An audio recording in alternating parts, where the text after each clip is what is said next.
The idea that you can conquer risk is, I think, the idea you need to get out of your head, because you can't. I think if you can try to like endure it and survive it to the best you can, that's the best anybody can do, rather than thinking that you can avoid it. I think that's actually a huge key to success in almost every area of life, whether it's investing or business or politics or relationships, whatever it would be, is focusing on what you know is going to be part of your future and what never changes, rather than fooling yourself into thinking that you can predict what is going to change. Write good content is timeless. It worked 100 years ago as well as it'll work 100 years from now. If you are only preparing for the risks that you can envision, then by definition, you're going to miss a surprise 10 times out of 10. Look, if the entire banking system collapses and the dollar goes to zero, your gold's not going to be good either. What you want is not gold. You're going to want ammunition and penicillin is what you're going to want in that scenario. Nobody cares about you as much as you do. Nobody's thinking about you as much as you are. Nobody cares about your possessions as much as you do. And once you gain control of that, then I think your aspirations for nicer lifestyle stuff diminishes. And I think the most powerful financial asset that exists is not needing to impress other people.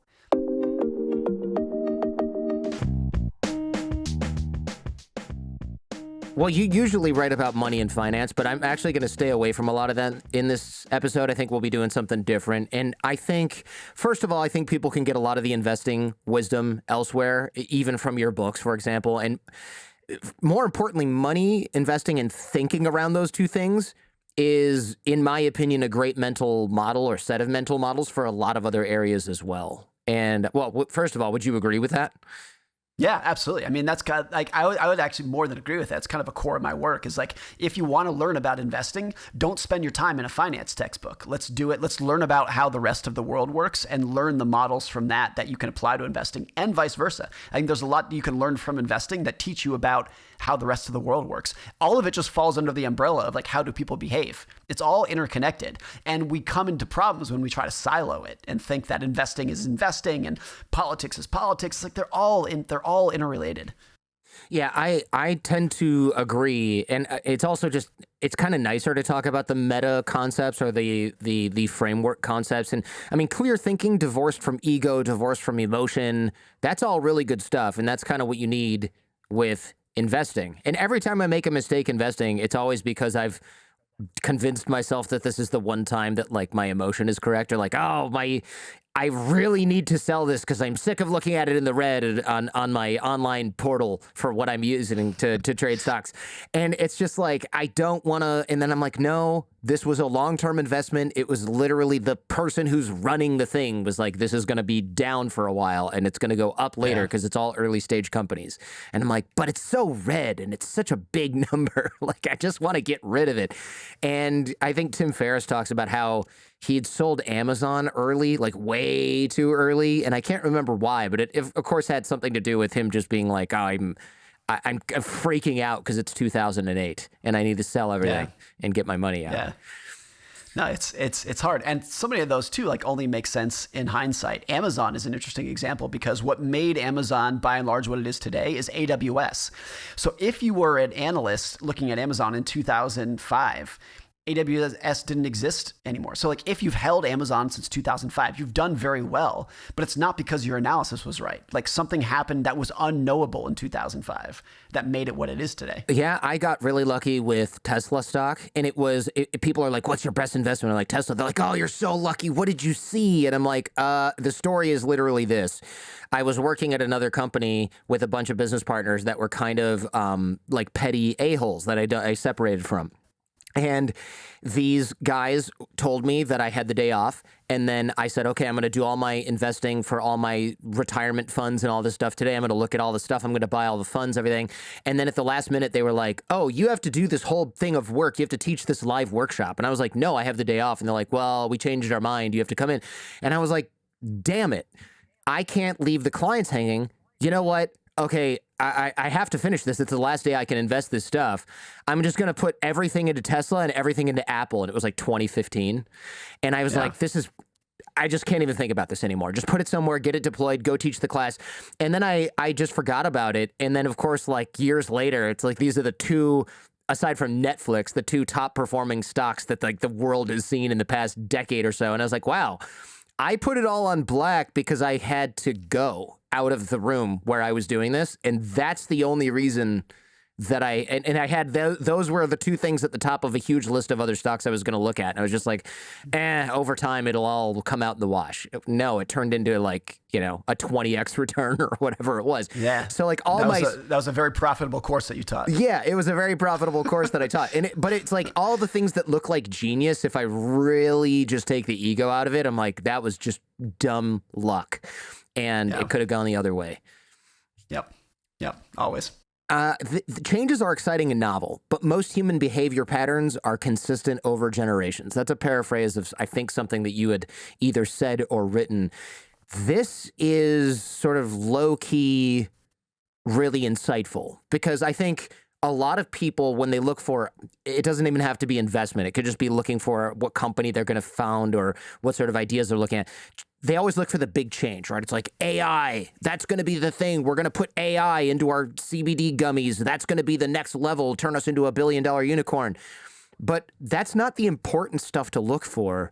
The important stuff to look for is, I think you'd mentioned, like, what's not going to change? What's the thing that's still going to exist even when AI does all of our work? What are humans still going to spend their money on?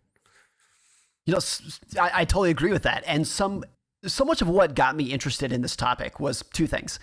A, I had become disgruntled and cynical as someone who wrote about finance, about how bad we were as an industry at predicting the next recession, the next bear market, or outside of finance, predicting the next president, the next terrorist attack, whatever it would be. We're just very bad at predicting the future. And it was like, and the evidence of that is so overwhelming.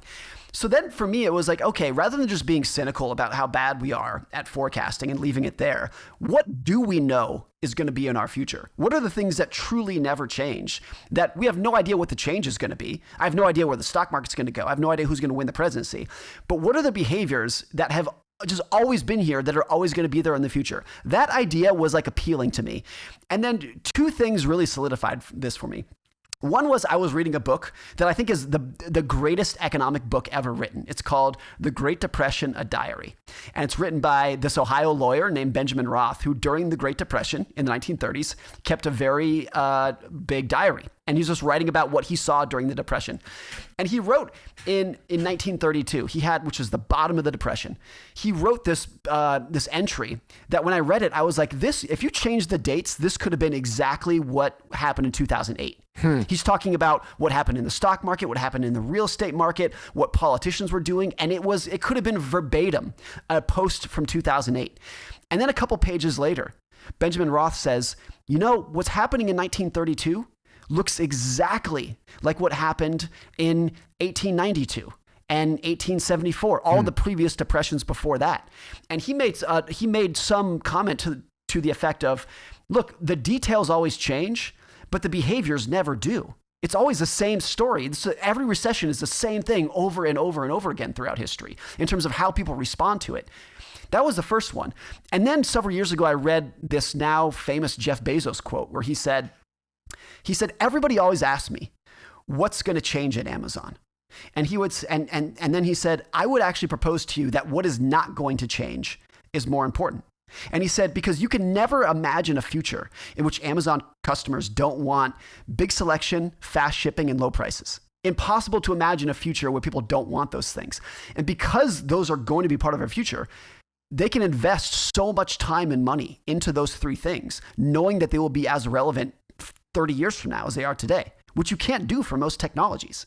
So that to me was like, yeah, I think that's actually a huge key to success in almost every area of life, whether it's investing or business or politics or relationships, whatever it would be, is focusing on what you know is going to be part of your future and what never changes, rather than fooling yourself into predicting, rather than fooling yourself into thinking that you can predict what is going to change.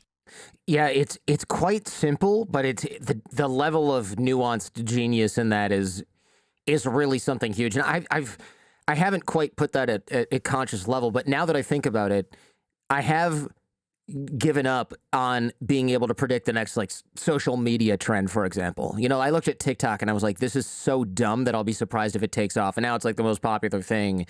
ever.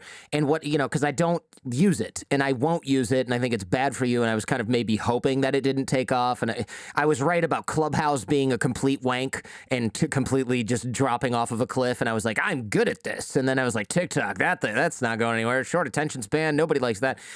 But I started to think, okay, am I going to go wrong with long form content that has deep value for people, that's a real conversation, versus these 30-second clips that I'm not good at producing, that I don't want to produce, that are really shallow, that I would hate creating? And I was talking to Seth Godin, this is years ago, and I was like, do you think this is going to go away? And he's like, do I think good quality work that people really enjoy and resonate with is going to go away? Is that what you're asking me? And I was like, answered my question, right? Because right. He's like, did books go away when television happened? Or something along those lines. And it's right. Like we have television, we have radio. No one's going to read anymore. People read more than ever. Audiobooks are huge. In podcast, people were like, oh, your show's too long, because we were one of the first shows. Oh, it's too long. You got to do like 20-minute episodes. Okay, let's look at the most popular podcast. Joe Rogan, 3.5 hours long. Like you look at Joe Rogan and Tim Ferriss, and even stuff that's as popular as this show, Lex Friedman or what. It's like, these are 3-hour long conversations. I'm coming in on the short end with an hour, maybe 90 minutes of content. I'm on the low end. One other example of that, what's some of the most powerful, popular documentaries ever made? Ken Burns documentaries that are literally 17 hours long. Yeah. And people love them. They can't get enough of them. Right. It's like they'll take time off work to go and finish this thing. And so is that going out of style? Even if it's decreasing in popularity, I realized I don't have to, it doesn't mean my show's going to decrease in popularity. I just have to stay in the top 1% or whatever, and all the returns are going to be there for me and everybody else in that top 1%.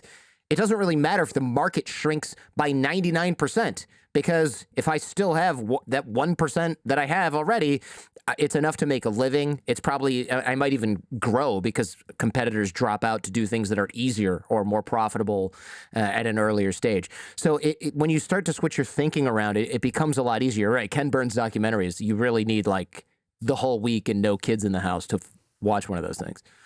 And I think one way to frame this as well is that everybody is always looking for the hack, the shortcut. What is the new little shortcut that I can use to leverage whatever I'm doing and get ahead? And for most things in life, the answer is there is no hack. There is no shortcut. You just have to put in the work. Years ago, when I was working at a different company, they hired a social media consultant who came in and told us like all of the hacks for social media. And it was things like hashtags on Twitter and like what time of day you should post. And I remember sitting there thinking, they're not talking about the only quote unquote hack that works on social media, which is write good content. Mm-hmm. That's the only thing that works. That's the only thing that's going to build you a big following over time. But nobody wants to hear that. Everybody wants the little trick, the little hack. And I think write good content is timeless. It worked 100 years ago as well as it'll work 100 years from now.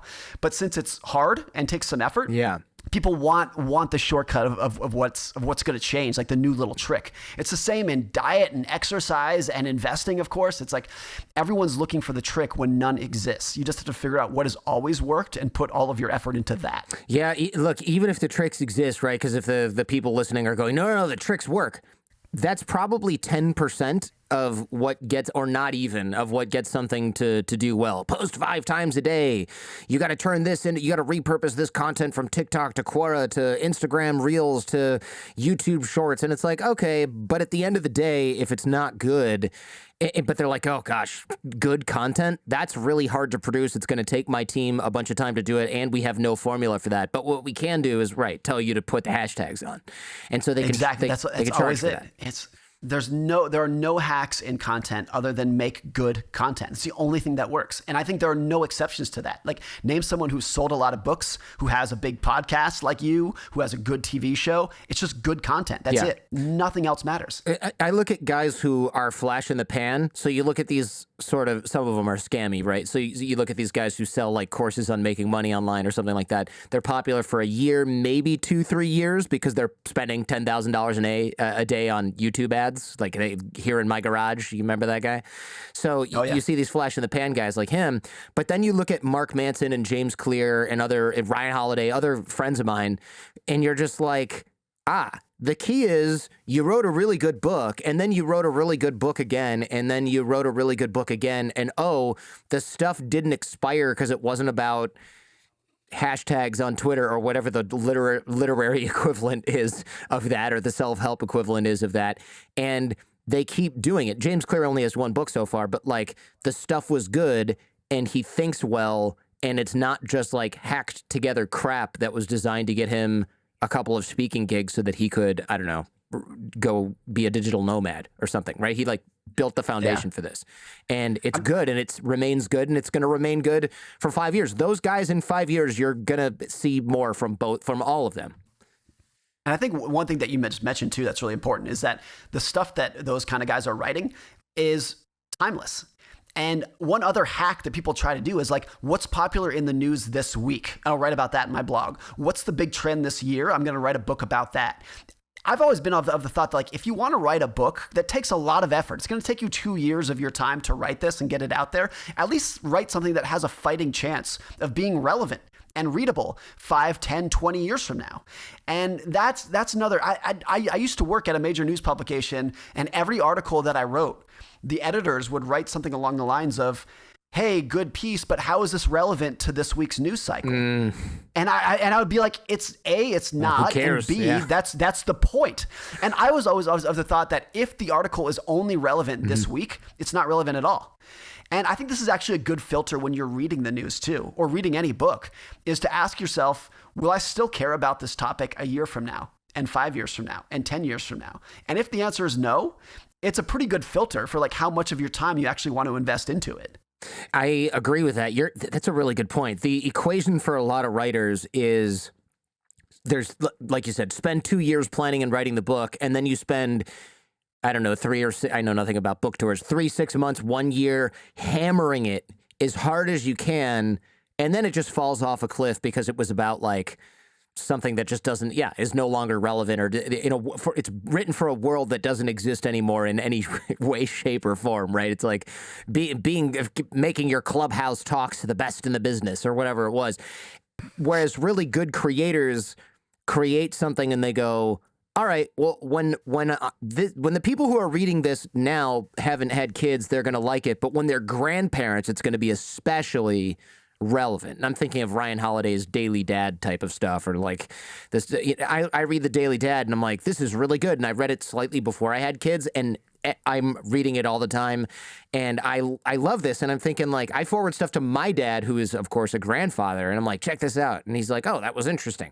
This stuff is relevant to any man at any age. And I sent a bunch of it to my wife, any person at any age who has kids or might have kids. That's a massive amount of people that can get value out of this content. But when something is about like making your YouTube shorts go viral, you're really hoping you get like 3 keynotes at whatever events are about digital stuff, and then you're back to the grind. And that's, I think, a lot of reasons why these guys will like self-publish their thing on Amazon, because they need to get it up in like 3 days. They need to like have AI write it and get it up there yesterday.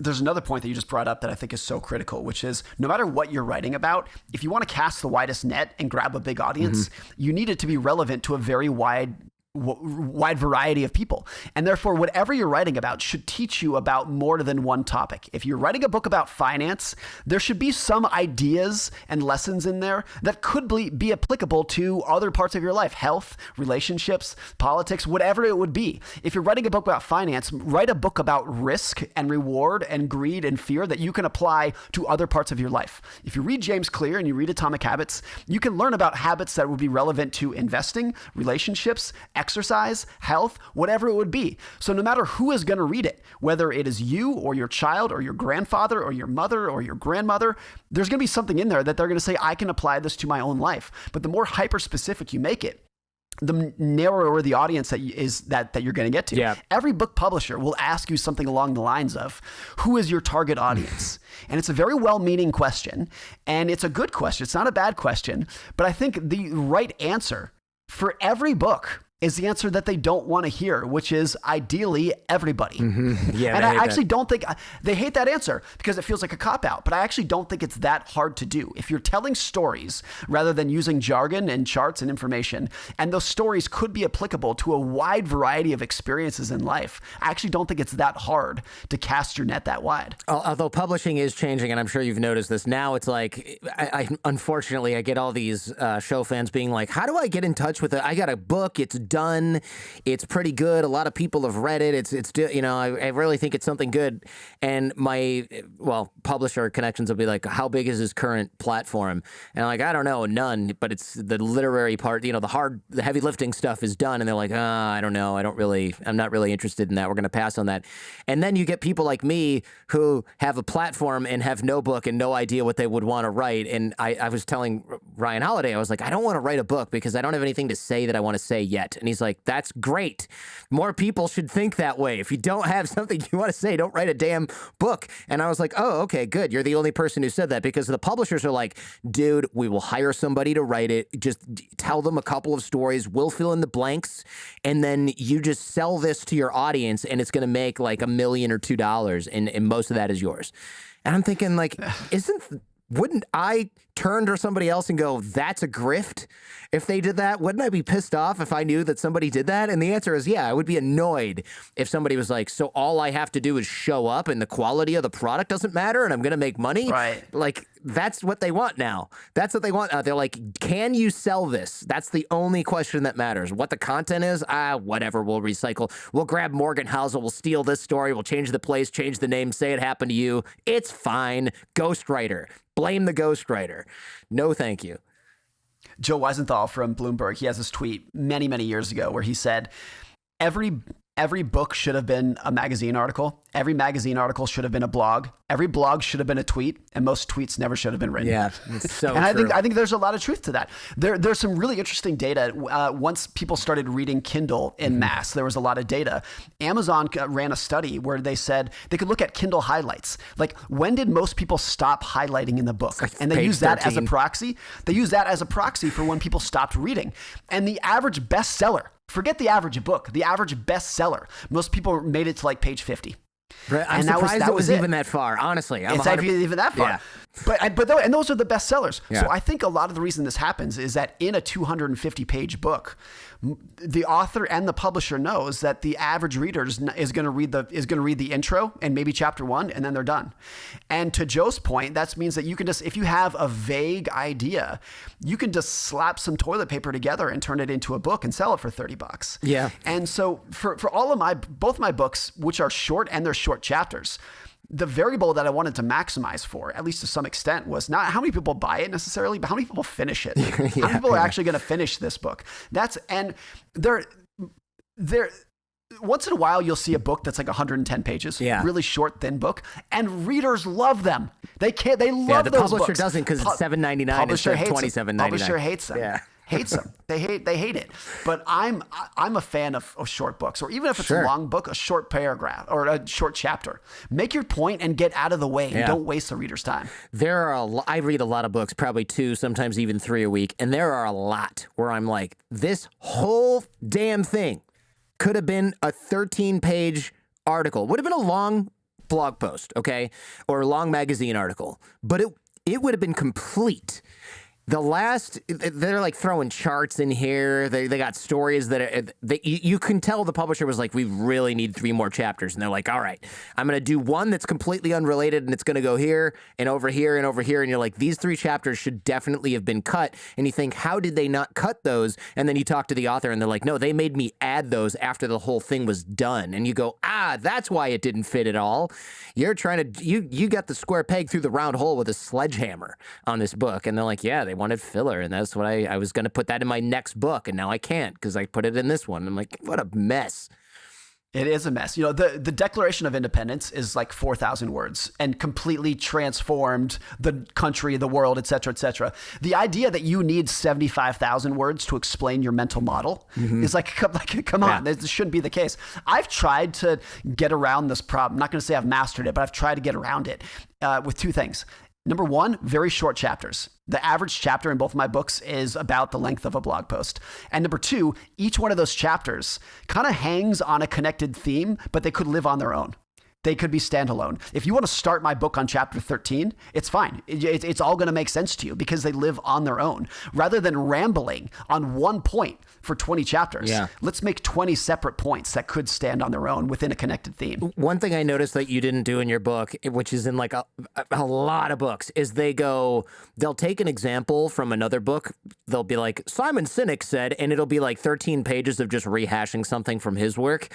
And I noticed you didn't do that, and you were able to keep things short, and I think that's clever. I'm torn as to why authors do this. I think some of it is filler, and some of it is like, if I associate myself with this other very credible person, it will seem like I'm also very credible. But it's annoying because you end up reading the same anecdotal stories that later that author's like, yo, that was something I made up for the book and wasn't even a real thing that happened. And it's in 40 different books over the next 5 years. I noticed that you did not do that. I guess the hack for you to make sure that everyone finishes your book is write a 350-page book, but the last 300 pages are just blank paper because they're going to stop reading at page 50. That's it. There you go. And I'll tell you like why authors do that is it's just trying to get to the word count limit. 50,000 words, which is the average nonfiction book, is very long and intimidating. And it's very common, particularly for new authors, to be like, I have an idea that I'm an expert on and I'm going to write a book about it. And it's a great idea.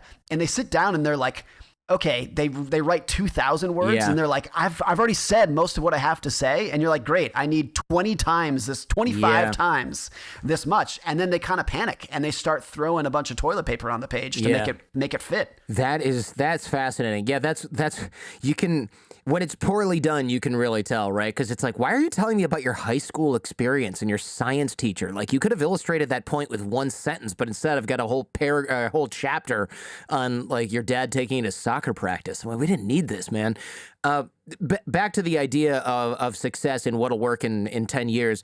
You mentioned that Naval Ravikant, he talks about success in parallel universes.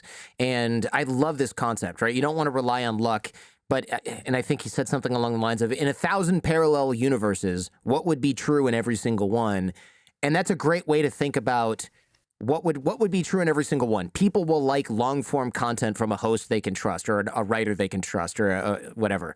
And that's going to be true anywhere at pretty much any time, even if there's no, even in zero gravity. You're going to want to see somebody who you can believe what they say, and it's not going to be... There's not going to be a hidden agenda, and it's not going to be produced like crap. That's pretty basic, and it seems to be a heavy lift these days, but it's pretty basic. And I think that's a really good rule of thumb or heuristic to think about what you're creating or what you're doing.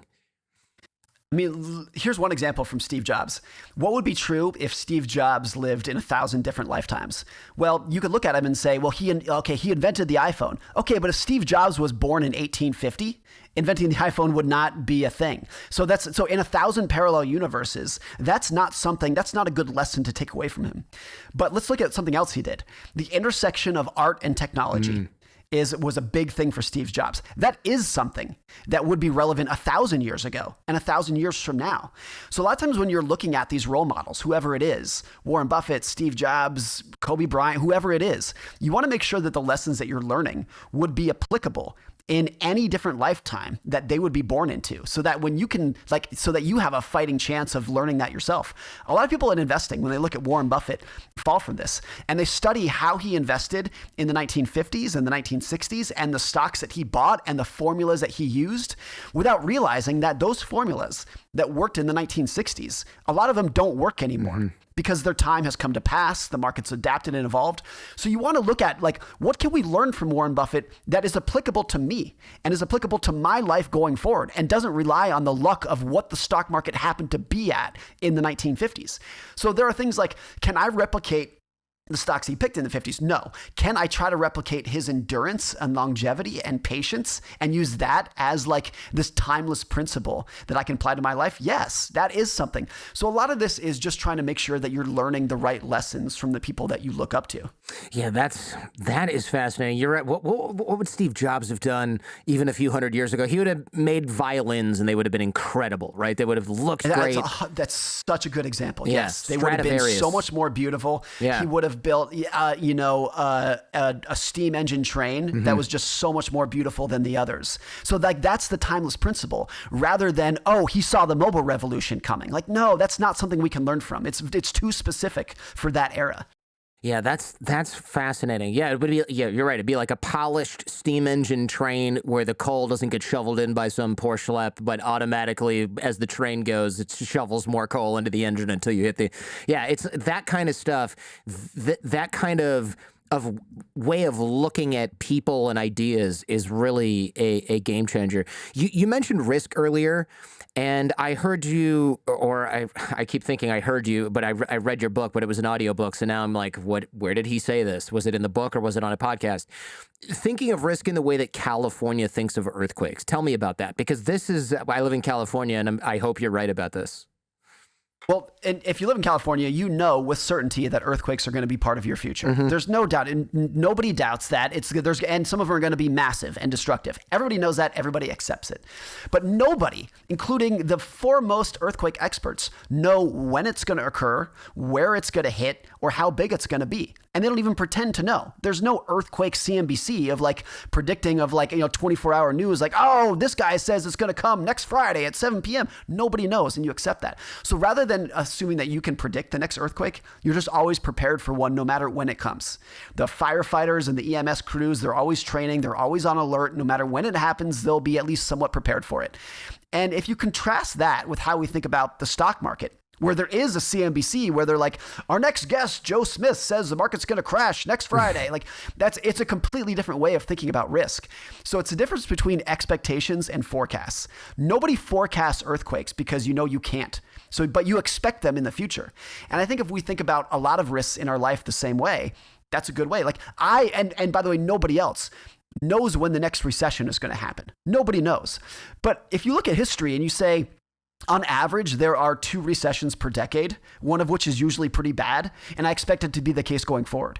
That is not a forecast. It's just an expectation based off of what's happened in the past. I just think it's a way more realistic way to think about risk than fooling yourself into thinking that you can see it coming. Nassim Taleb has a great quote that summarizes. He says, invest in preparedness, not in prediction. That is a great way to look at this stuff, because I suppose risk is especially dangerous if you think you have to predict it or forecast it in order to prepare for it. Because if you look at past events that people didn't predict, I don't know, Pearl Harbor, September 11th, COVID, whatever, we did have people sounding the alarm on potential pandemics, including guests on this show. My guests thought it would be the flu, and nobody thought we'd have a lockdown. They just thought it'd be a big pandemic. Episode 320 and 222, by the way. We'll link it in the show notes. But yeah, nobody predicted September 11th. Nobody predicted the COVID sort of shutdown, the novel coronavirus. Nobody predicted this. And so the risk is especially dangerous if you're like, well, unless somebody can point to a specific thing, we're not going to prepare for it. Well, we sort of see what happened there. We were unprepared for that, for all those events. And COVID is interesting because, like you said, you've had guests that talked about the risk before it. There's, I think, a 2015 TED Talk where Bill Gates gives a TED Talk, and he says the biggest risk we face is a viral pandemic. And even if in the 1990s, somebody hypothetically said America is at risk of a terrorist attack from hijacked airplanes, and I think there actually may have been people who did say that, that is very different from a forecast. Bill Gates didn't forecast it's going to come in 2020. And people in the 90s didn't say, watch out for September 11th, 2001. So even if you know that you are at risk and you have an expectation, don't pretend that you can prepare for it or that you can predict exactly when it's going to come. And to me, the big takeaway from that is just like how we prepare, particularly financially. I've always thought that like the level of cash that you should have in your portfolio should feel like it's a little bit too much. it should make you wince a little bit, because if you are only preparing for the risks that you can envision, then by definition, you're going to miss a surprise 10 times out of 10. And so you're only really prepared for these events if you are preparing for events that you cannot even fathom. That's when you know that you at least have a fighting chance of dealing with the surprise that you can't even think about, that you're not prepared for. I suppose that makes me feel better. My wife is a very conservative, I guess you could say, investor, in that she really just wants, like, if it was up to my wife, we'd have a giant vault in our basement or something like that with stacks of gold coins in it. I mean, we don't quite get that ridiculous. We do keep our money in the bank, but man, she's like, I just want enough cash where we can pay the entire team and all the employees and all of our bills and all of our personal expenses for like a year. And I'm like, that's a lot. Without cutting back on anything. She's like, I just feel better that way. And I've learned to just not argue with that, but it does make me feel better. I mean, maybe she's not wrong. Maybe she's right. We'll have a lot of dry powder if anything does go wrong. It's so interesting that you bring up that example of paying everybody for a year, because there's this amazing anecdote from Bill Gates of when he started Microsoft in the 1970s. He was taking this like colossal bet and this giant risk that computers were going to go mainstream. At the same time, he said from day one, he wanted Microsoft to have enough cash in the bank that they could make payroll for 1 year with no revenue. This is a massive and the entire company. time, the entire time he ran Microsoft, he was CEO through, I think, the early 2000s. He kept that promise that he could make payroll for 1 year with zero revenue. And when asked about it, he was like, look, in technology, tomorrow is never guaranteed. Things change so fast that you need to be prepared for that. And particularly when he was talking about in the 90s, when he was at war with IBM, he was like, look, in hindsight, Microsoft was successful, but none of that was guaranteed. And he needed to be able to fight another day. And so even though he was on one hand, like wildly optimistic and risk-taking, on the other hand, he was super conservative in terms of how he managed the day-to-day risks of what he was facing. It sounds absurd. I guess planning for anything like this sounds absurd, because most predictions of disasters actually sound absurd as well, right? So, and where's the line? Because I'm thinking of my buddies who are like doomsday preppers, and I'm thinking, yeah, but you're kind of dysfunctional because you want to grow your own food and live 100 miles away from the nearest highway so that nobody with the Mad Max can't come and get you or whatever. It's just weird, right? So there's a line somewhere, but like they won't look ridiculous if there is anything that happens. They'll be like, see, now you want to come and live in my underground bunker farm. You need 3 tanks of gas in a back of a truck and bring some fresh drinking water. I mean, it's I guess it sounds ridiculous, right? People were probably like, Bill, you should be taking this capital and deploying it in your company. And he just didn't want to do that.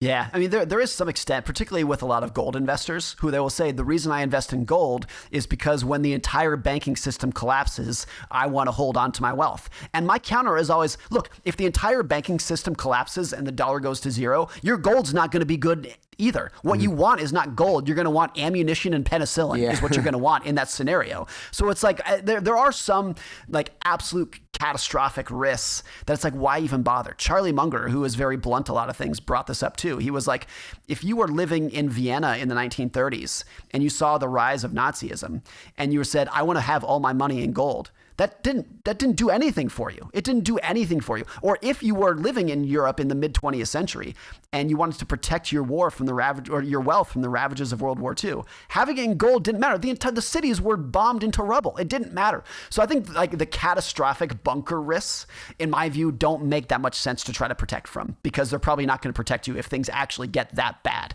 I've often just looked at economic history and been like, okay, in a massive economic collapse, similar to like the Great Depression, could I survive, not only survive, but thrive and try to take care of and take advantage of opportunities for a year, 2 years, 3 years? And of course, it's always going to be arbitrary, like where you draw that line. Sure. And even like no matter how prepared you are, there's always going to be things that will still throw you for a loop. Even if it's not financially, it'll throw you for a psychological loop. If there was a nuclear war tomorrow, even if you have 10 years of cash in the bank, you're going to be scared. You're going to be really worried. You're going to worry about the safety of your children. So I think, dealing with risk, like the idea that you can conquer risk is, I think, the idea you need to get out of your head, because you can't. I think if you can try to like endure it and survive it to the best you can. That's the best anybody can do, rather than thinking that you can avoid it, which is, I think, what some of the bunker people try to do is like, if I have a bunker, I can eliminate risk. And it's like, no, I don't, like, nobody can. You can just try to endure it to the best of your ability. Yeah. I mean, I suppose if you're Peter Thiel and you have billions of dollars to deploy, you can build your New Zealand underground bunker with a private airport and fly your jet with your pilot and your like, you can try to do that all you want. But yeah, you're going to spend $300 million trying to avoid all that risk. And then what? You lose all of your money except for the money you spent on your New Zealand bunker anyway, right? So he just has more to lose that he will. So yeah, you're right. Your point still stands. Thanks for watching on YouTube. Remember, you can also enjoy The Jordan Harbinger Show on Apple Podcasts, Spotify, or wherever you listen to podcasts.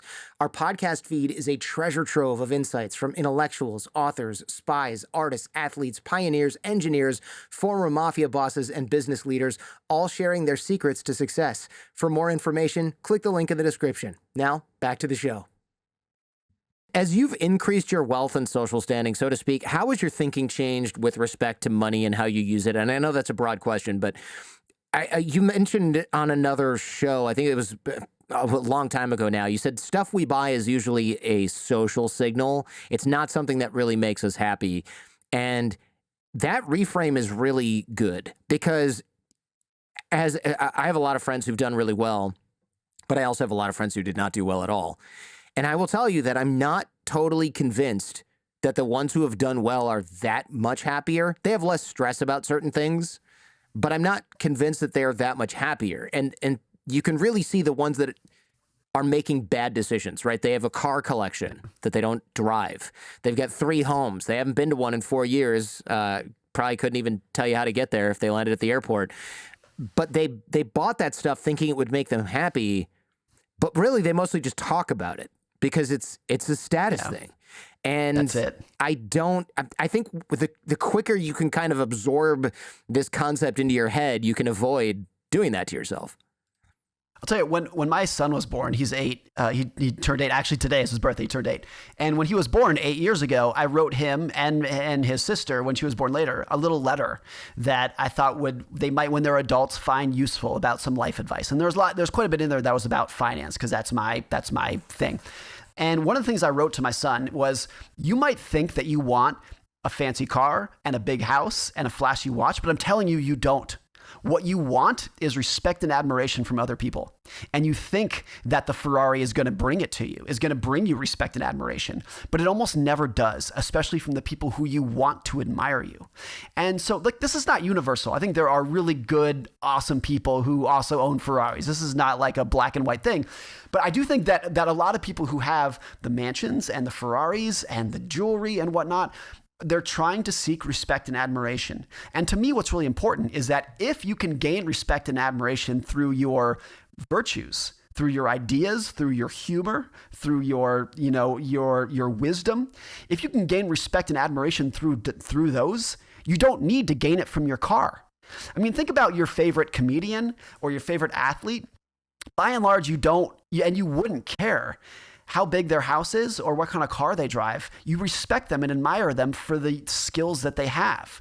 I mean, look, I often think about someone like Louis C.K. I was just thinking about him. Yeah, exactly. Through like his own words, I feel fine saying this because I think he has said this. He's like a fat slob, and he dresses like nobody cares because he's hilarious. Right? They don't admire him for his wardrobe.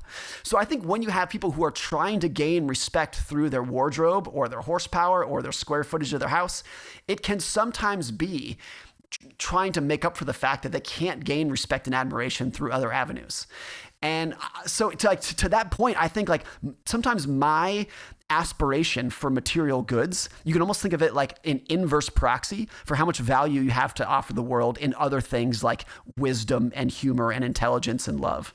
Yeah, that's a really good way to look at things. And you're right. Actually, even sort of the inverse or the converse, I always confuse those two things. If you saw Louis C.K. and he was riding around in like I don't even know cars at all, but like some sort of fancy Bugatti Viron or whatever, you'd be like, oh, it's a little sad, right? It's a little cringe. Like, oh, look at him. Doesn't that guy already have enough? Come on, man. But then if you found out he was a car enthusiast and he's always been a car enthusiast since he was 16 years old and he just really loves that, you'd be like, oh, well, good for you, right? But as soon as you find out that they bought something because they thought it would make them look cool, it has the exact opposite effect. It's more like, oh, that midlife crisis is really hitting, isn't it? Right. Yeah. Yeah. And so I think so back to your first question. I think as my net worth has increased a little bit, I try to keep that in mind of like what I actually want is respect and admiration from like 5 people. I want my parents to love me. I want my kids to love me. I want my wife to love me. And that's really, so like if I have their respect and admiration, that's the core of what I'm trying to get in life. And is the car that I drive going to improve that? Like, no. Is the clothes that I wear going to improve that? No. So I try to think about that a lot. What I want my money to do for me that I think I've done okay doing this is giving myself control of my time, independence and autonomy. I just want to wake up every day and say, I can do whatever the heck I want today. And most days I want to wake up and work, but it's on my terms. It's up to me. And so using your wealth that you've saved up to gain control over your time and become independent, I think is massive. And you can contrast that to a lot of CEOs in particular who might make $30 million a year or more, but they have no control over their time. Every second of their day is dictated by the demands of somebody else.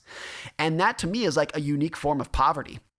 And I'm interested in the opposite of that. I would much rather make a lower amount, but have control over my schedule than to make a higher amount and be someone's, just at the whim of other people's desires all day long.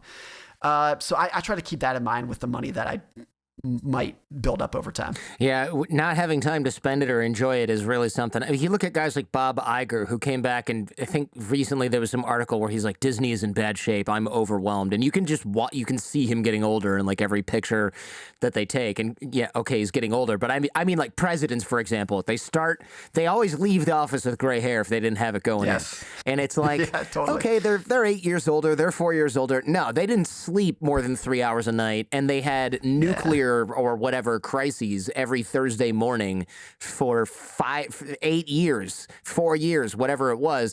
That's not great, man. And it's like the bonus you get from that is what? Secret Service guys standing outside the bathroom door for the rest of your life and speaking gigs that are overpaid. Like, I don't know if I would make that trade, man. I really don't. I don't think it's for me.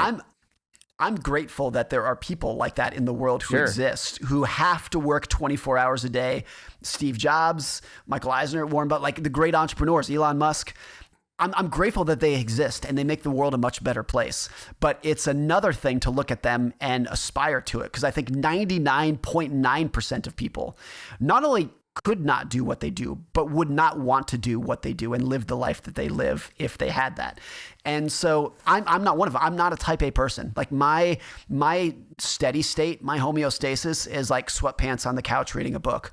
And so if I can use my wealth to get myself closer to that is what I want to do, rather than using it to try to keep going and pushing further and further and further. Yeah, there's maybe not a joke from Charlie Munger that said the key to a happy life is low expectations. I mean, it's funny, but it's not totally wrong, right? If you're just like, I think about this, people go, wow, did you ever think your life would end up like this? And I'm like, no. And they're like, well, great. How have you changed living? And I'm like, I don't know. I mean, I have a lot more free time. They're like, yeah, but you could buy like a bigger house. You get a beach house.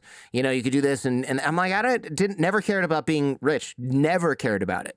I know most kids who I grew up with assumed they would be rich.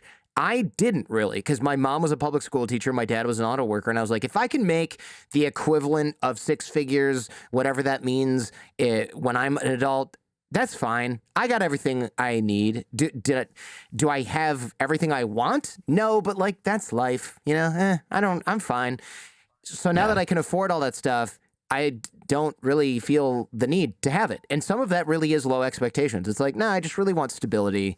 I want free time. Yeah. I don't want to get up at 5 o'clock in the morning and drive to Detroit like my dad. That I could live without that. That was a commute that I never wanted. I don't want a bad boss like my mom had as a public school teacher. I don't want parents yelling at me. Okay, but that's a career choice thing, right? That's not like, okay, I need to make $3 million a year to make this happen. No, you need like totally You don't even need 6 figures to make that happen. You need to figure out how to make money from home, like many of us have who listen to this show, especially post-pandemic, this sort of work from home thing. You don't need 6 figures to make your life worth it anymore because you don't have to go to your cubicle and get yelled at by some a-hole with seniority. You just don't have to do that anymore. Lifestyle creep, though, man, is dangerous. And it seems like some of us avoid this, but other people don't. And I'm wondering if you have any thoughts on how that actually happens. I think most people, when they are going down some sort of path of lifestyle creep, they are making a false assumption that if their car was faster or their house was bigger or their clothes were nicer, they would gain more respect and admiration from other people. And when when they don't see that connection, it's always just, well, if the car was a little faster, if the house was a little bigger, if it was a little bit more. And it's never like if you were to describe a similar process of you take a hit of something and it's not enough, so you need a little more, and that's not enough, so you need a little more. It's a drug addiction. The process is an addiction. And I think it is, in a very real sense, it happens with money as well. To me, like, the breaking the chain of that was, I told a story in my first book about, I used to be a valet at a 5-star hotel in Los Angeles. And I was young. I was, 19 to 22 at the time. But it dawned on me one day that if I saw somebody drive into the hotel in a Rolls Royce or a Lamborghini, whatever it was, never once did I stare at the driver and say, whoa, that guy's cool. What I did is I imagined myself as the driver. Sure. And I thought, if I was the driver, people would look at me and think I'm cool. And it was like, don't you see the irony? I don't care about the driver, but I want to be the driver because I think people will care about me. And that was like, once I realized that dumb game, that everybody thinks they're looking at you, but they're not. They're imagining themselves being you and imagining everyone else looking at them. And so the core takeaway for that for me was, nobody cares about you as much as you do. Nobody's thinking about you as much as you are. Nobody cares about your possessions as much as you do. And once you gain control of that, then I think your aspirations for nicer lifestyle stuff diminishes. And I think the most powerful financial asset that exists is not needing to impress other people. If you don't need to impress other people, it's actually so easy to focus on the things that actually make you happy in life. One other way that I heard this phrase recently, I thought was so brilliant, was a high-end Toyota is a nicer car than an entry-level BMW. Because the high-end Toyota is filled with things that make driving pleasant for you. Comfortable seats, good stereo system, whatever it is. Whereas the entry-level BMW is just bragging rights. It's all you get from it. Sure. Otherwise, it's a pretty shitty car. And so you want to align your life. $10 to use these heated seats. What do you mean? And swipe my credit card. Whatever what it is, yeah. Go ahead. So I think for many things, you want to align your life towards the high-end Toyota, so to speak, versus the low end. And once you do that, I think lifestyle creep goes away. Well, you can't really creep unless you get rid of the Toyota, and then you're comparing your high-end Toyota with that low-end BMW, man. And if you're not lying to yourself, you see who comes out on top. That's so interesting. I live in Silicon Valley, so I see a lot of this where I'm like, you see like this bright red or yellow Lamborghini drive and pull up, and the guy's having trouble going slow enough in the parking lot because it's a freaking supercar, so it's like jerking forward. And they finally stop, right? And you expect the girl from Cannonball Run to get out, right? Leather bodysuit, aviators, takes off the hat, and like this luscious locks of hair fall out. No, it's a dude with half his shirt tucked in, his ass crack hanging out, and he like can't fit into his jeans because he works at like LinkedIn or something in tech support. And you're like, yeah, nobody's looking at that guy and licking their chops. Like, this is a guy who just can't park the car. That's it. Yeah. And I think if you were to break it into two lives, like would you rather make $100,000 a year, but your spouse loves you, your kids admire you, you have control over your time, you're in good health, or you can make $1 million a year and you're on your 4th divorce, you're estranged from your children, you're obese and overweight, and your health is falling apart. Like, it's so obvious which one of those you should want. But the irony is, like, what do people actually chase? Are they going to chase things that actually make them happy, relationships and health and whatnot? Or are you just going to chase just something that is so tangible and easy to measure, like salary, even if everything else in your life is going to hell? Man, my friend Shep Gordon, have you heard of this guy? He's like, he used to manage all these big stars. He still manages a bunch of people. He's an older dude now. They did a Netflix on him called Supermensch, and he's just an amazing, amazing guy, a rock and roll manager. And he told me, I've never met anyone in my career where fame didn't completely ruin their life. This is a guy whose job it was to make artists famous so that they could sell tickets. And he did a great job with it. I mean, it's the stuff of legends. And I remember saying, like, wow, you know, you make people famous all the time. And he's like, yeah, and I'm almost sorry I did it. It's what they wanted, but really it never ends up well. And what are you talking about? You know, he basically invented the celebrity chef, you know, Emeril Lagasse and all these guys. This is all his doing. And he just would tell me story after story of, well, this person who you think is probably like the most amazing guy in the world and has been famous for 50 years is miserable and broke and has no real relationships outside of me and a handful of other people. And you're just thinking like, oh, this is almost like a disease they got that looks really good. It's like a disease that makes you taller and better looking, right? And you think, oh, cry me a river. It's like, no, they're still dying. They're still dying a slow, painful death. It really sucks. It really sucks. There's this great quote from Matt Damon where he says, the day that you become famous, you stop maturing socially because everybody is treating you different. The girls or the guys are treating you different. Like your dating pool is different. People are going to kiss up to you. They're never going to tell you you're wrong. And that might be comfortable, but you stop maturing socially. And this is why I think childhood celebrities, Michael Jackson, the Olsen twins, whoever it might be, I think to some extent, they never matured at all because they stopped maturing socially when they were children. Yeah. And it's just impossible to do it that way. So then you see like some of the people who have done well, to me, who sticks out, and I'm sure he's not perfect, but to me, the A-list celebrity who's done the best at this is Keanu Reeves, who, if you look into him, seems like He's my very buddy's humble cousin. life. Yeah. Lives a very humble life, seems like a genuinely do-gooder, is not seeking attention left and right. And I'm sure he hasn't done it perfectly, but when you see people who've gone out of their way to try to be somewhat normal, it's like good for you to fight back against this disease that the other celebrities don't even know that they've been afflicted with. Yeah, Keanu Reeves is a friend of mine's cousin, and I was like, oh man, what's he like? You know, and he's like, well, he owns a basketball, a hoodie, and I think he lives in a motel or a hotel. Totally. I love that. I think that's amazing. Yeah. He goes and plays at a park. I won't say where, obviously, but like he goes and plays basketball. It depends where he's staying, right? And he'll just go and play basketball at a park or a gym, and he plays pickup games. And he's got like his circle of artsy friends or something. And sometimes he'll be like, why don't we go to Rome? I heard there's this like cool thing going on. Why don't we just all get on a jet and go to Rome? And they're like, yeah, cool. And they go there and they stay in a hotel and they hang out and they have fun. And it's the same crew of guys, and it's been the same crew of guys for a long time, apparently. And that's like he literally owns a few outfits. I mean, he's probably got clothes everywhere because those guys get free stuff given to them by stylists and designers all the time. But according to my friend, he really just like his prized possessions are like this ratty ass hoodie and a basketball. And I think there's no celebrity, forget A-list, like even if you're talking about like a D-list celebrity, that virtually every new friend that you come across wants something out of you. Even if it's innocent, they want the attention of being associated with you. They want the connections that you're going to have. And therefore, every kind of friend that you meet after you become famous is a potential liability. Yeah. And I think there are a lot of these people. George Clooney, I know, is like this, who pretty much only hangs out with friends that he knew before he was famous. Oh, wow. And that's a brilliant thing to do. And it sounds like that's what Keanu Reeves is doing too. It's like it's always been the same crew. He values their friendship. And I bet those friends treat Keanu and George Clooney like they're just a normal dude. Yeah. They're not trying to get something out of him. It's just like he's just a guy. He's just a guy. I like him, but he's just a dude.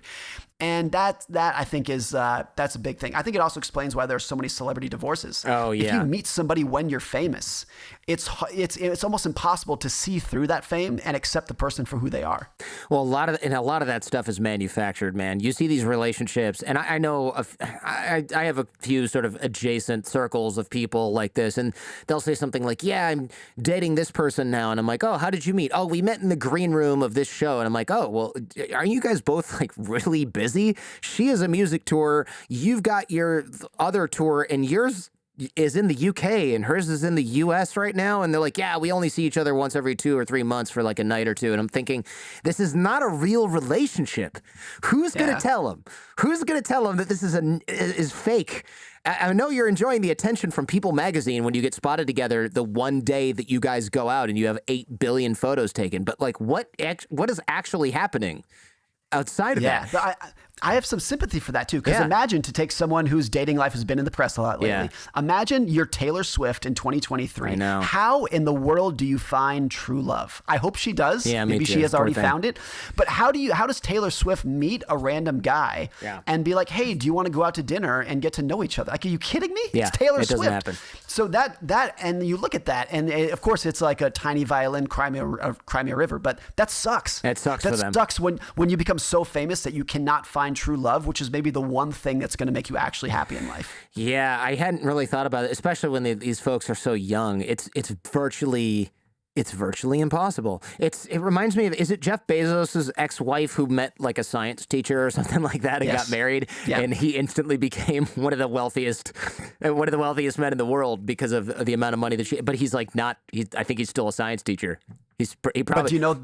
But you know the ending to that story? No. They got divorced. They got divorced a year later. I didn't know that. Yeah. That sucks. And who knows? I have no clue what the details were. I won't even try to guess. But maybe it's that when you meet somebody who's worth $50 billion, it's hard to look past, even if you try to look past it. Yeah. Oh man, I didn't know that. Well, there goes that example. Blasted out of the water. Good save.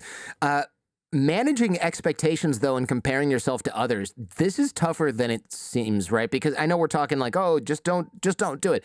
But it seems like it's worse now than before because you have the internet. Before, if, I don't know, 20, 30 years ago, if I was comparing myself to people, it would be like other guys in the office or like the kids I grew up with or other people in my community. Now it's just everyone in the whole planet. And Hassan Minhaj has a joke that was like he got I don't even remember, 1 million followers on Instagram, or maybe it was 10 million. And he's like, and my dad was like, have you heard of this other guy who's from Pakistan or India? It's like, he has 24 million followers. And it's like, right. Oh yeah. And no one's ever heard of that guy anywhere in the West unless you're of this particular culture. And Hassan Minhaj is like, by all accounts, a very famous face in the United States at the very least.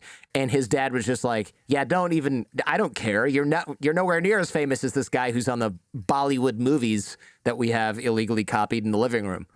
And right, and that Bollywood guy who has 24 million followers is comparing himself to somebody who has 50. Like, right. It never ever ends. Yeah. And even when you're at the top, even when you're Elon Musk, the richest man in the world, you start comparing yourself to people whose lives might be a little bit better than you. Even if you have more money to them, Elon Musk might be like, Jeff Bezos sleeps more than I do. Gets 8 hours of sleep at night, and I can't because I'm too busy.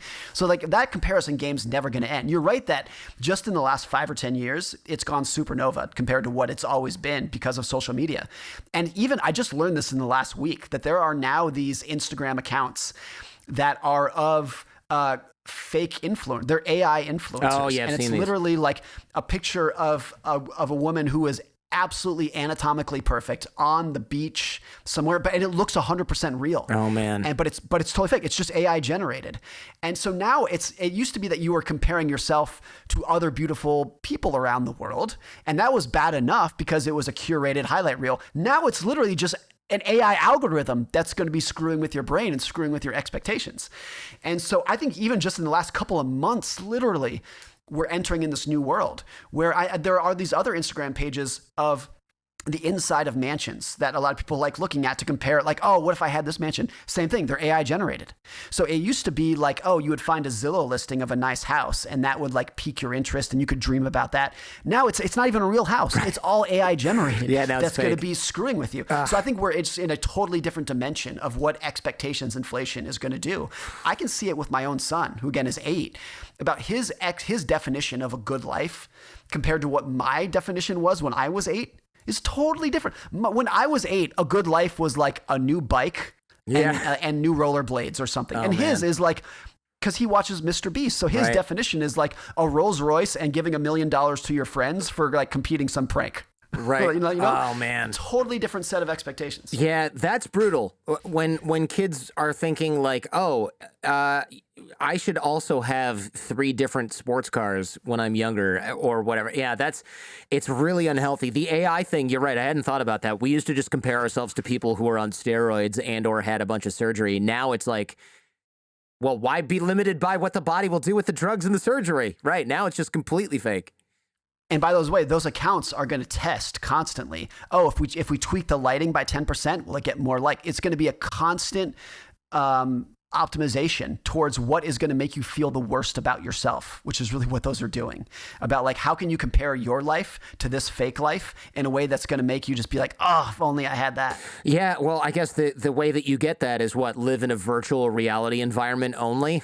I mean, it really just starts to become dystopian and weird really fast, right? It's like a sci-fi novel where your real life, you're in some dirty apartment that's 16 stories underground in a box floating in some goop that feeds you and gets rid of your excrement. But your brain is living on another planet where you have unlimited food, unlimited money, and your boobs are not subject to the constraints of gravity and physics.